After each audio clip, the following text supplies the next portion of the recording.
Good afternoon. I'm Mark Allen with Gaper.io, and I'm here today with Richard O'Leary, the president of Culture Tech. Good afternoon, Richard. Good afternoon, Mark. Thanks for having me. Oh, thanks for joining me today. So, can you share a brief background of yourself and your work experience? Sure. So I spent most of my career in marketing at large global ad agencies and developing strategies and implementing campaigns across a wide variety of industries, financial services, technology, retail, management consulting, consumer packaged goods, pretty much the gamut. Small brands, big brands. Hmm. It was hard, fun work. Amazingly talented people from whom I learned a lot. Mhm. I loved it. I loved it. Um, and working in the agency world, and it's a little bit of background into how I got into what I'm doing now. I became acquainted, like all of us have, with cloud-based technologies that were really changing the way we work, whether that's developing and distributing content, web content, or managing projects, workflows, contracts. Um, and so a couple of years ago, I really got attracted to the cloud, really. Mhm.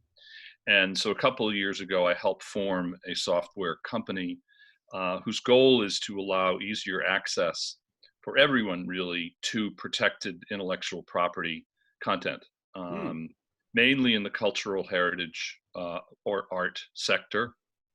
Uh, our goal is um, simple, not easy, but that is to make it easier for everyone to search, discover, and access art online digitally. Kind of the way you can with music is sort of Hmm. the best parallel we can think of. Wow. iTunes for art. That sounds good. Yeah, kind of. Yeah. So, what has been your experience with remote employment, both as an employer and an employee? Right. So remote work is actually nothing new for us, Mark, at our small little company.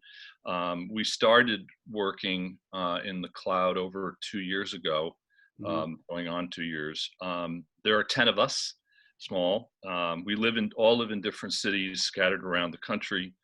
And we've learned to come together over some of the usual tools that others use, like Slack and Google Docs and others. And we were doing regular video conferencing like this with each other and prospective customers before the wider world discovered platforms like Zoom and GoToMeeting and others, which frankly have been around in one form or another for a long time, but I think are just being discovered. Which I'll talk a little bit about as to what we see there. But so for us, being remote was really a necessity. From the start, we were location agnostic, I like to call it. We found each other not because of where we resided, but because of a shared passion for a specific mission and what each of us could bring to it. So I like to say we are a remotely motley group. We're passionate about making art more accessible to everyone. Some of us are technologists, computer scientists, others are museum professionals, licensing experts. We even have a resident artist who's working with us in the development of our software. And as I said, each person brings some unique background and expertise to the table, but we are distributed throughout the country and now even some in Europe Hmm. very recently. So from the inception of our organization, it was crucial that we be able to work seamlessly, collaboratively, remotely, but together. And since we're making technology that allows our customers to more easily manage their own work digitally, it's very natural for us to be doing that with lots of available workplace digital tools that really enable, I would say, barriers of time, space, and circumstances to kind of recede.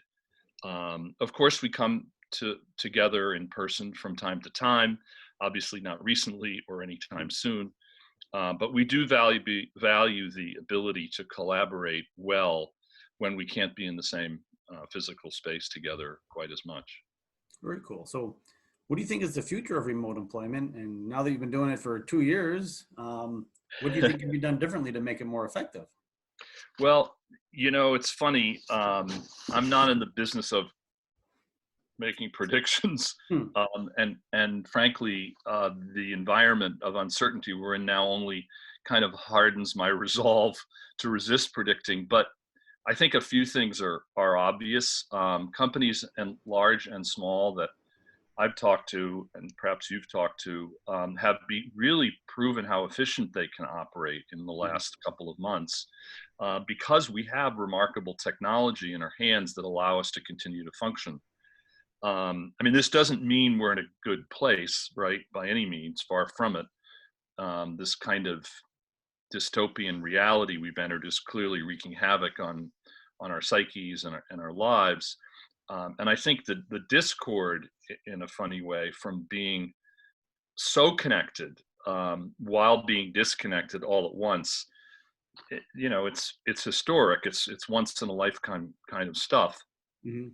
as all the writers and psychologists and experts around us are sharing with us right now. So, but to me, it really boils down to one simple question, which is we need to be closely connected to each other, but how? Mhm. Do we need to commute to a big city every day from a suburb? Do companies need downtown offices? I'm here outside of New York City. Do we need to go into downtown offices in hundreds and thousands Mhm. of people at a time? The Silicon Valley tech companies, as you know from being there, closed their campuses first, Mhm. and look like they're not going to open them anytime soon. So the very definition of workplace will be redefined over the next few years as a result of this real crisis. So for me and for my team, in a funny way, I think, will we go back to our little shared space office in New York City anytime soon? No. Mhm. What will we do instead? We'll ask a lot of the important questions I think I just suggested. I think a lot of us are asking, and we'll figure it out together, and we'll make it work.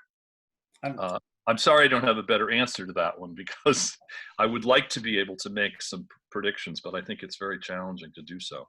and I think a lot of things you said are going to prove to be true. I don't know if you saw last week where Twitter announced that they're closing their offices for good and they're going to go 100% remote. And that's Yeah, a Silicon Valley company. yeah, exactly. Google's announced that any employee that has the ability to work from home can do so for the rest of 2020. Yeah. So, I and mean, I think there's clearly a trade-off, but as I say, for what I've learned in 2 years managing a very small enterprise, from having worked with companies of all sizes, is it's highly manageable, Mhm. and it does require, from a management perspective, it does require careful, uh, attention to team building, to problem solving, to staying connected to people, to asking questions, spending Mhm. quality time with people to understand what their issues are, that in the way that you would if you had more personal interaction with people. So I think it presents challenges, but frankly nothing that we haven't been able to overcome. And as I say, there are always opportunities, as we hope as a culture we'll get back to, not anytime soon, but eventually, where we can be in person together. Yeah, and I actually think from talking to a number of companies that I think it's eventually going to be a hybrid model. It's going to be work from home some days and work from the office some days. That makes sense. That makes And I look forward to it in the Bay Area because of traffic, and I'm sure you do too in New York. Traffic's pretty bad, the train. Yeah, except for not right now. No, traffic's great right now. I love it. Just can't go anywhere. exactly. So, what is the story behind Culture Tech? Can you explain a little bit more about what you do and who your target audience is and things like that? Yes. So we, as I said before, we are our vision is really to make it more possible to search, discover, and actually use art.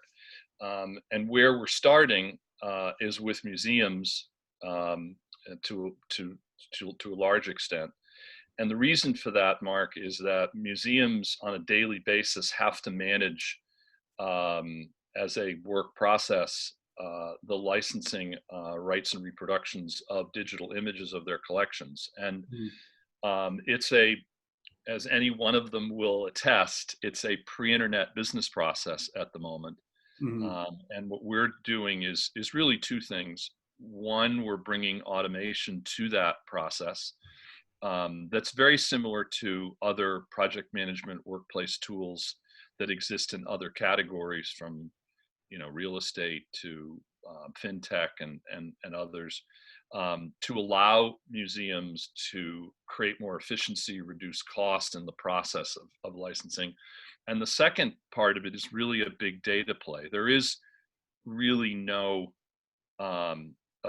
single authoritative source of reinforcing and confirming an object, an artist birth date, an artist death date, which is very important to copyright adjudication, and also rights holders. There are photographers that have that have rights to images of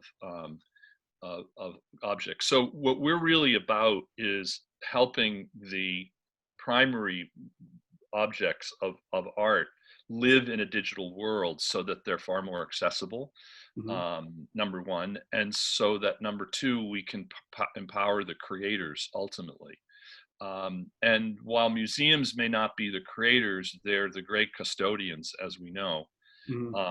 And so far, they've really welcomed our help.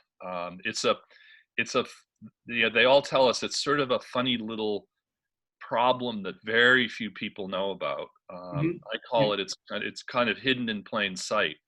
But if I said to you, since you're West Coast based, if I said to you, where is one of our colleagues demonstrated this really well not long ago, where is Van Gogh's The Irises? In the same way that, I could find out where you live probably pretty easily. Probably.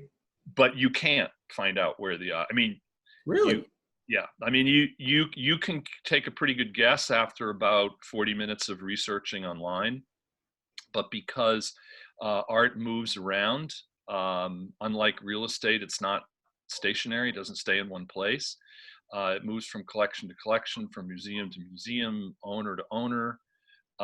And there isn't, unfortunately, there aren't records that are kept the way record keeping exists in the modern digital age yet. That's really our goal. And again, as I said earlier, I think there are many other companies that are working in different areas with technology in the art world to solve problems. But what we're doing is very specifically about the images of art that exist, the billions and billions and billions of images, and seeing if we can create far greater data transparency around them, and also an easier way to manage the ownership of them. And it's interesting you brought that up, because the first thing I thought of when you were talking about what you do, have you looked into using blockchain as a source for the recording? And because you really get, there are no false positives as a best way to describe it. Yeah, I mean, I would say two things. One, we're ardent students of blockchain. We actually, for anyone listening, we wrote a white paper not long ago about managing intellectual property on blockchain technology. There's no question in our minds and minds of other experts that management of intellectual property is probably an ideal use case for blockchain technology. Yeah, sure seems like. At the same time, I'm as a startup leader, I'm very, very focused on reaching milestones before we get too far ahead. And frankly, with what we're doing now, we don't need blockchain. It's unquestionably an enabling technology, right. But the way I like to think about it is that at some point, undoubtedly we'll be using some form of blockchain technology, but it won't be apparent to anybody. You won't know. We won't talk about it. Yeah. It'll just be how it's like the internet to us. Mhm. Nobody really. It's fascinating to me that there's so much conversation about blockchain, and really very few use cases that you could point to where people go, wow, that's really solving a major problem. I mean, there are some. IBM and Walmart, as we know, are doing some really interesting things in Mhm. uh, with food. And I'm sure coming out of this current pandemic, we'll have a lot of interesting use cases. But to me, it's just a technology that is behind a solution that people need.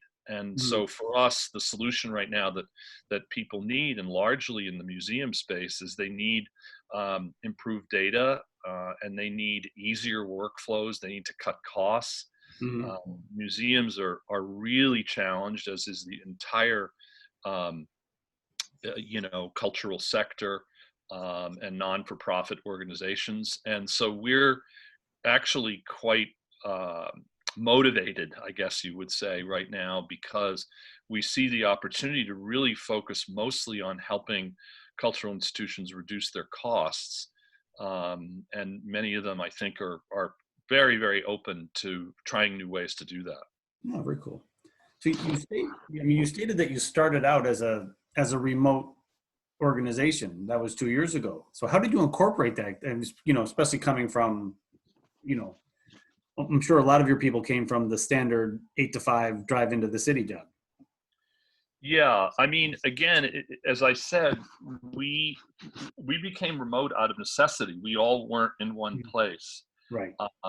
and we, when I say we, it was very important that the group of people that came together to solve this problem have very specific kinds of skills and different backgrounds from each other. So it just so happened that somebody from Seattle was a leading expert in rights management. It just so happened that somebody who was in New York was a actual potential customer of ours at a museum. Mm. Somebody, a technologist, was in a different place. So it really was about not having to be in one place, but sharing one need and wanting to solve one problem.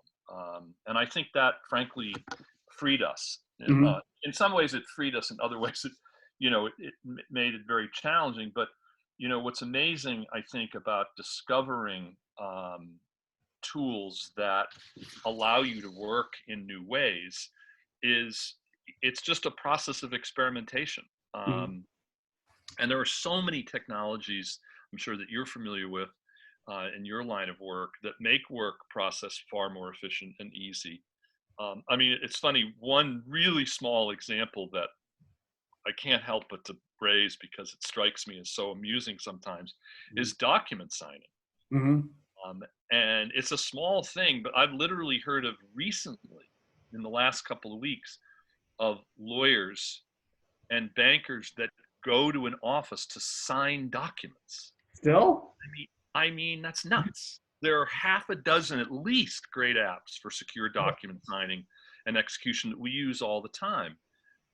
Slack is another thing. I mean, I didn't have experience with Slack, but within almost, I would say, weeks of Mhm. starting to work to do early market research to try to validate and figure out what our target addressable market was and Mhm. so forth.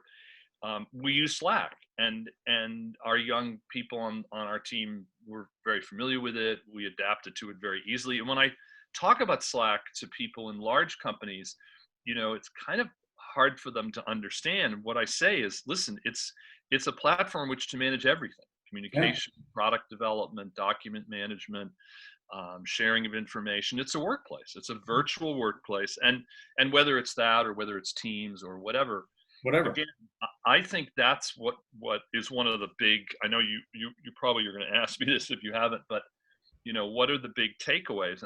And I think one of the big takeaways is that experimentation is absolutely critical. And I see more and more of it. I'm sure you do too.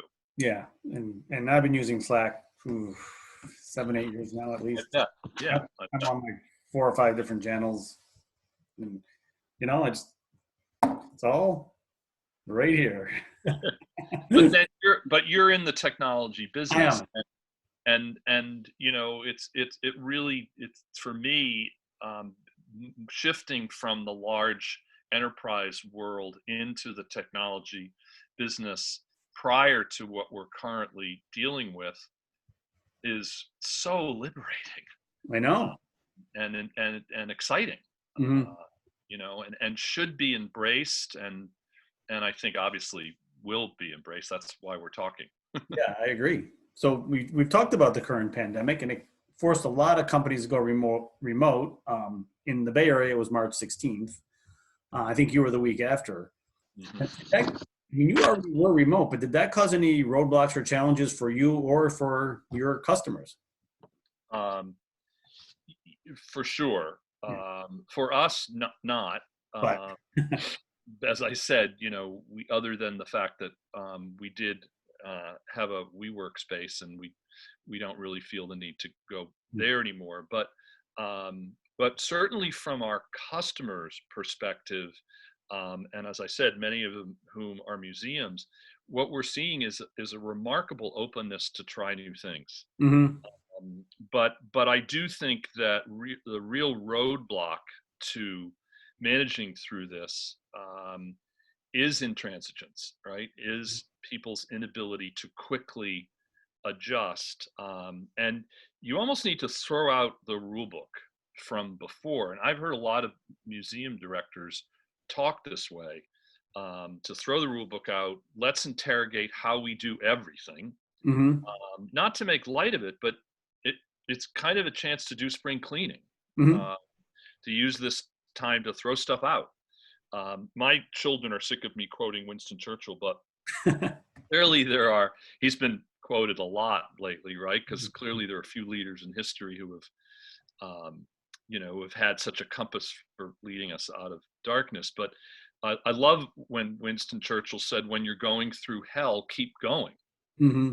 And I think many of us and many organizations forget that that's the most important thing, is to keep going. And you can't keep going by looking back. Right.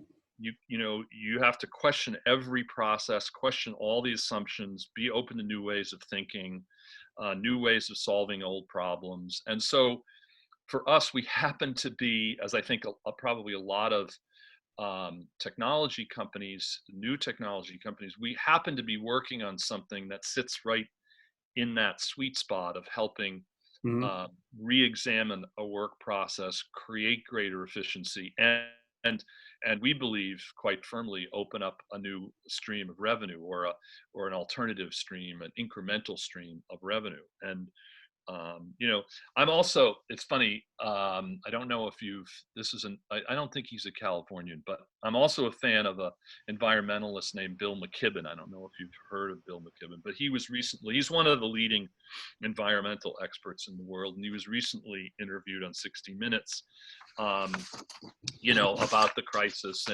And it was just really interesting to hear him say, um, the dumbest thing to do right now would be to set up the pins in the bowling alley in exactly the same way. Hmm. And then he goes on to quote Robert Frost, and the two roads diverged in a wood. And we really do need to take a different one. And for me, that's kind of where we are trying to help our potential customers, is in just experiment, try something, Hmm. um, see if there isn't a better way to operate, because now's your chance. Right. Well, actually, what I think is happening is there's a lot of this stuff that was in people's minds saying, "Yeah, that's going to happen 5 or 10 years from now," Very right? true. And it's just expedited it. It's like, oh, we got to do this. Yeah, absolutely, So to me, that part of it's really cool. absolutely, And it's going to, absolutely. and you're right, a lot of it is trial and error, and some of it's going to work, and some of it's going to flop. But we're going to find out in 2020. No, it's really true. And the other thing too is letting go of old I think for Mhm. all of us, it's just human nature, right? Yep. Letting go of old ways of working. People get used to, it's interesting, we've discovered this in our work, is that people get used to not just doing things a certain way, but thinking that things can't change, Mhm. that they are the way they are for reasons that Right. can't be changed. And that's just fundamentally not true, True. right? Because if it were true, you wouldn't have companies, regardless of what you think of them, you wouldn't have companies like Airbnb and Uber and others who've literally changed industry business models because they questioned those assumptions. They didn't take as assumed that these are things that have to be the way they are. Right. Um, and I think while it's not exactly um, a great time for any of us as humans, it is the silver lining. That is one of the aspects of the Yeah. silver lining, is it gives Mhm. us a chance, to your point, to reassess. Well, and you think about it, and I know this from being in technology, I study this stuff. 11 years ago, Uber was formed. 11 years ago, they handled their first ride, right? Yeah, Today, they handle 14 million rides a day. amazing. I mean, they literally changed in 10 years, in less than 10 years, they totally turned that industry on its side, right? Yeah, yeah, And and they ran into some um, regulation challenges, and basically the people, us, said, no, don't take away our Uber. We love it. well, yeah, and it's also, I think, this has been talked about by many people, but the human behavioral part of these innovations, even in categories as mundane as hotels, Mhm. with Airbnb, is, to me, is what's the most fascinating, Mhm. because that company just created a whole new, and again, not whether you approve of them or don't approve of them Right. or whatever, but they created a whole new way of thinking about trust between Mhm. people who own property and people who want to stay somewhere or travel somewhere. And it really was understanding human behavior that I think led them to the success that they've had.